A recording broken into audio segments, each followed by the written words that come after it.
Aunt Flo, I hope this letter finds you in good spirits. Seems as though every time I write to you, it's to leave you in dismay. For this I must apologize. Today, I write to you with a tale that has both fascinated and horrified those who hear it. It's the story of Jane Toppan, a nurse whose life took a dark and deadly turn, leading her to become one of America's most infamous serial killers.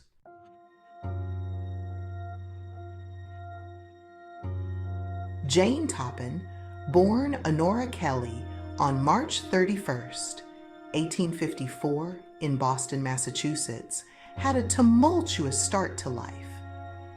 Her mother, Bridget Kelly, succumbed to tuberculosis when Jane was very young, leaving her and her siblings in the care of their father, Peter Kelly. Peter, known for his eccentric and abusive behavior, earned the nickname Kelly the Crack due to his mental instability. Notably, he was rumored to have sewn his own eyelids shut while working as a tailor, a testament to his deeply troubled nature. In 1860, Peter Kelly surrendered his two youngest daughters, 8-year-old Delia and 6-year-old Honora, to the Boston Female Asylum, an orphanage for indigent girls. The institution's records describe them as rescued from a very miserable home. Their elder sister, Nellie, who was not placed in the asylum, was later committed to an insane asylum, while Delia reportedly turned to prostitution. In November 1862, Honora was placed as an indentured servant in the home of Mrs. Anne C. Toppan of Lowell, Massachusetts. Though she was never formally adopted by the Toppans, she took on their surname and became known as Jane Toppan. Jane formed a close bond with the Toppans' daughter, Elizabeth, a relationship that would later end in tragedy.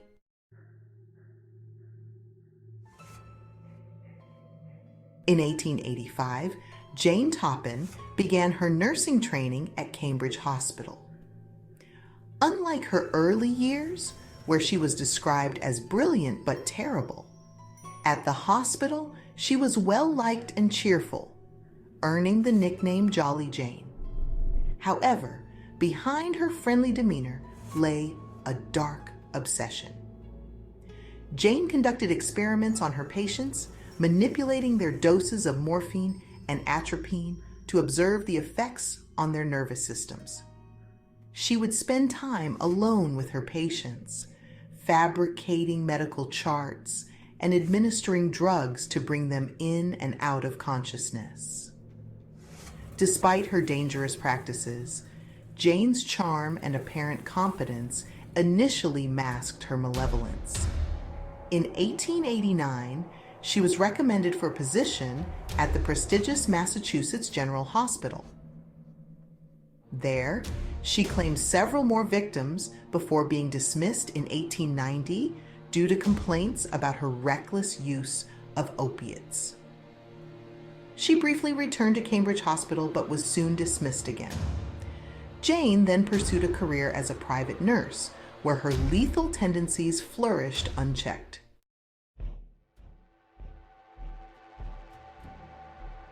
Jane's killing spree began in earnest in 1895 when she murdered her landlord, Israel Dunham, and his wife. In 1899, she poisoned her foster sister Elizabeth with strychnine. Elizabeth's death was particularly telling, as Jane had often expressed jealousy towards her, highlighting a more personal motivation behind some of her murders. In 1901, Jane moved in with the elderly Alden Davis and his family in Catawba, Massachusetts, to care for him after the death of his wife Mattie Davis, whom Jane had also murdered. Within weeks, she killed Alden Davis, his sister Edna Bannister, and his daughters Minnie Gibbs and Genevieve Gordon. The rapid succession of deaths in the Davis family finally raised suspicions. The surviving members of the Davis family ordered a toxicology exam on Minnie Gibbs, which confirmed she had been poisoned. Authorities placed Jane under surveillance, and on October 29th, 1901, she was arrested for murder.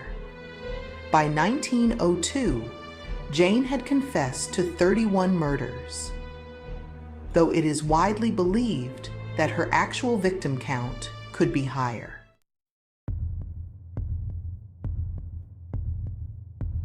Jane Toppan's confessions revealed a deeply disturbing motive.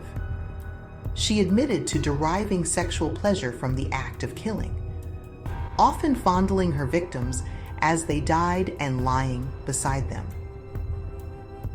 She described her ambition as to have killed more people, helpless people, than any other man or woman who ever lived. Her confessions also indicated that she enjoyed the power and control over life and death, which she exercised through her poisoning. Despite her insistence on her sanity, Jane was declared insane and committed to the Taunton Insane Hospital in 1902.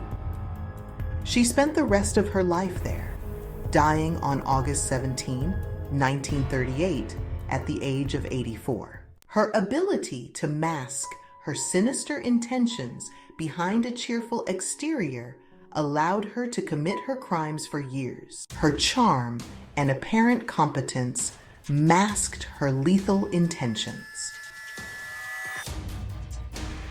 Until I write again, Aunt Flo, your nurse niece Penny. Don't forget to subscribe and hit the bell icon for more chilling tales of serial killer nurses.